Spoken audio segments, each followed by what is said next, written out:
রাজার ঘরে ছোট রানী এলো পদ্মাবতী, রানী পদ্মাবতী।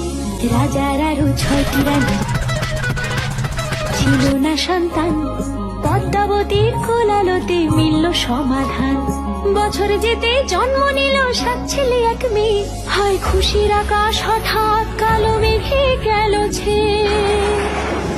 হিংসেতে যায় জ্বলে পুড়ে বাকি 6টি রানী, যুক্তি করে ঘটায় ওরা 7 কুমারের হানি। সুযোগ মতো 7 ছেলেকে মাটিতে দেয় পুঁতে, বাঁচে একা পারুল, ওরা পায় না তাকে ছুতে। ধাইমা বাঁচায় সেই মেয়েকে বড় করে তোলে, 7 ভাইকে পায় যে পারুল 7টে চাপা ফুলে। এত কিছুর পরেও রাজার বিপদ যে কাটে না, সূর্য নগরে সুখের সূর্য আর ওঠে না। হিংসা বিবাদ বিচ্ছেদ আর প্রেমের কাহিনীতে পারুল বোন কি পারবে 7 ভাই চম্পা